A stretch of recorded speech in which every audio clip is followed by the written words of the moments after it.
The Gamma hasn't had the best reputation.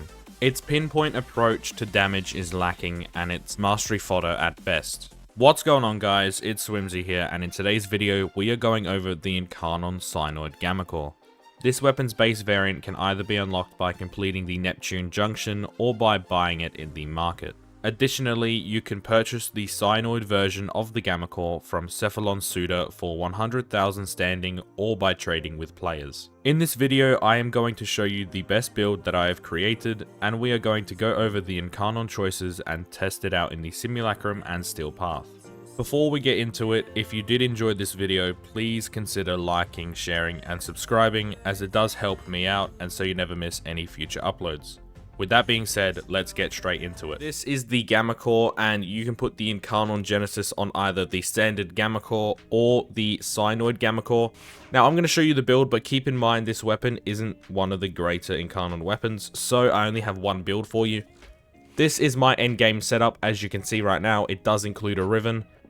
But with this setup, you will be dealing massive amounts of damage. Starting off, we have the Gamma Riven, plus 130% status chance, plus 199.4 critical chance, and negative 29.5 magazine capacity. Then we have Galvanized Diffusion, plus 110 multi-shot, on kill plus 30% multi-shot for 20 seconds, stacks up to 4 times. We also have Lethal Torrent, plus 60% fire rate and plus 60% multi-shot.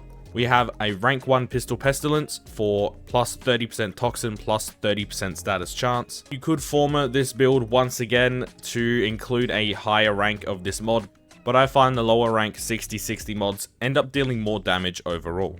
Next, we have Primed Convulsion, plus 165% electricity, Primed Pistol Gambit, plus 187% critical chance, Prime Target Cracker, plus 110 critical damage, and Hornet Strike for that plus 220% base damage. We are also running an Arcane, which is rank 5 Secondary Merciless, on kill plus 30% damage for 4 seconds, stacks up to 12 times, plus you get a little bit of reload speed. One thing I'm going to let you guys know is the Incarnon form does deal cold damage. If you really wanted to, you could run Secondary Shiver right here, which just does more damage per cold status. This could be a good alternative if you really wanted to. I probably would use this if I have it maxed out, but it is not maxed out and my Secondary Merciless does more damage. On the left-hand side, we have critical chance at 145.9%, critical multiplier 4.6 times, status 73%, dealing mainly magnetic and corrosive for a total of 688 damage. Magnetic isn't the best element in the game. Corrosive, however, does strip enemy armor, so that is very helpful against those tankier enemies. Now, with the Cyanoid Gamma you also have a unique trait. You fill up the weapon's meter and it triggers a 25 meter magnetic explosion, restoring some energy and increasing energy max for 30 seconds. It is pretty decent. You have to get kills for that to enable, so just keep that in mind. Now, let's head on over to the choices for this Incarnon weapon. So, Evolution 1, we have the Incarnon form. If you hit headshots, it'll charge the Incarnon bar. The alternate fire transmutes the weapon. This Incarnon form fires projectiles that pull enemies into a cold damage explosion. It's kind of like Vauban's 4th ability, however it's not as powerful, but it still does some pretty decent damage. Moving on to Evolution 2, you have 2 choices. You have Sage's Resolve, increases damage by plus 10, with channeled ability active, plus 25% multi-shot. Or you can choose Infused Shots, increases damage by plus 6, on 50 energy spent, increases damage by plus 5 for 10 seconds, stacks up to 4 times. Now I chose this one mainly because you end up dealing plus 20 extra damage, compared to Sage's Resolve, where you need to run, let's just say, Baruch's Elude ability, an ability that can stay active and drains your energy. So I chose Infused Shots. Moving on to Evolution 3, we have 3 choices. We have Evolved Auto Loader, plus 50% magazine reloaded per second when holstered.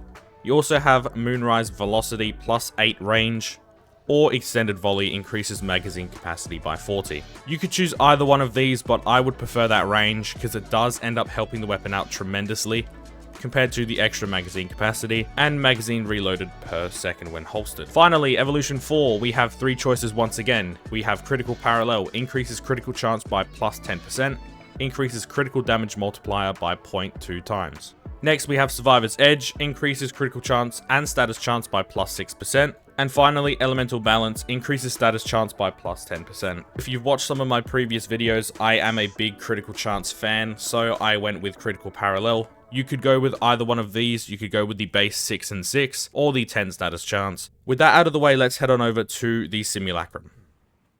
Alright, so we are in the Simulacrum and I'm going to be using Mirage today for these tests. Now, the first round of tests, I will use just the weapon itself, and the second round of tests, I will use all of Mirage's abilities, just so you can see the minimum and maximum damage output. Now, we are going to be versing 20 level 160 Steel Path Corrupted Heavy Gunners, and this weapon is slept on. Charge up with headshots, and look at that damage already. I know the Riven does carry this weapon, but this weapon isn't very good without one, so I would highly recommend you try to get one. They are fairly cheap, considering the Gamma Core is overlooked.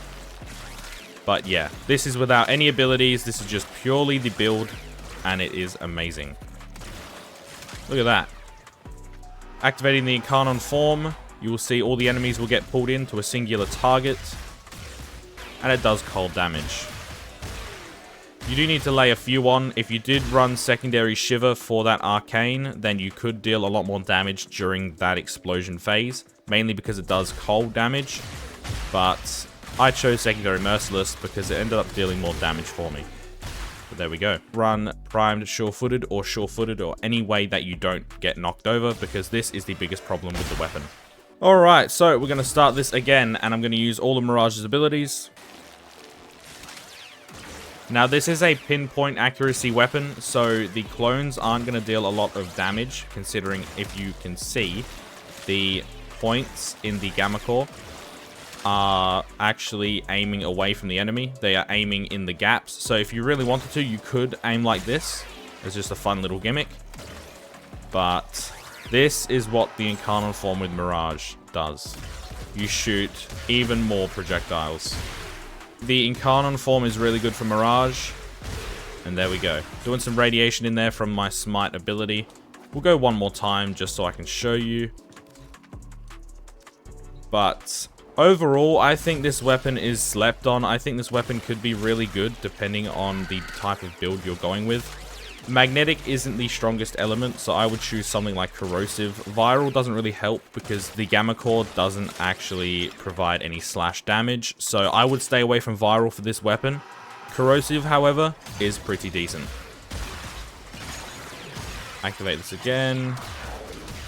Get even more Incarnon shots.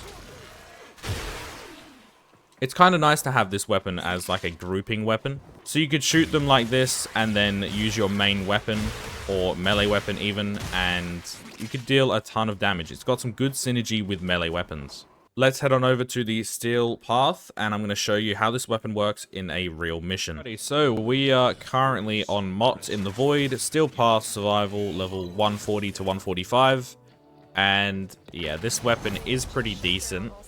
However, it is slept on because not a lot of people like the Gamma Core, and I can see why they don't like it. It is a pinpoint weapon. There we go, get some good damage in. But I really wish that the beam itself would attach to other enemies, kind of like the Torrid. That would definitely help this weapon out, and it would make this weapon a lot more fun. So I would highly recommend you try to get a hold of the Synod Gamma Core, because that 25 meter magnetic effect does help out with crowd control, and it does give you some energy regen and some more max energy. Overall, I think this is one of my favorite weapons. I do like using underperforming weapons and turning them into absolute monsters. So I do enjoy this weapon quite a lot. I wish it could be a little bit better, but I'm not going to complain. The Riven definitely does help, and Gamma Core Rivens are fairly cheap right now because no one is talking about this Incarnon weapon. So you have a few options. You have secondary Merciless if you want to just get straight kills. You have secondary Deadhead if you want to aim for the head most of the time. And you also have secondary Shiver for extra damage on cold procs. Oh, look at that damage. I wish I had a rank 5 secondary Shiver, but it is what it is. Once I get one, I might make another video on this weapon. But for now, I think this weapon is a solid A tier. I wouldn't say this weapon is A tier or even S tier because It is a bit of a gimmick weapon. You do have to use an Incarnate form that only groups up enemies and can't deal any damage outside of the explosion. But yeah, I love this weapon. I have to admit, I didn't think I would love this. When I first got the weapon, I absolutely hated it because it just wasn't my type of weapon. But I gave it a chance, and it's actually pretty fun. Also, I like Vauban. I play Vauban a lot. He's probably my most used frame, so I do like the Vortex feel that this weapon's Incarnate form gives. But hopefully, let's see if... Oh, who we got? Mania. Let's see if we can deal some damage against Mania. Let's see the damage. Decent damage for the normal form. What about the Incarnate form? Oh my god. Okay.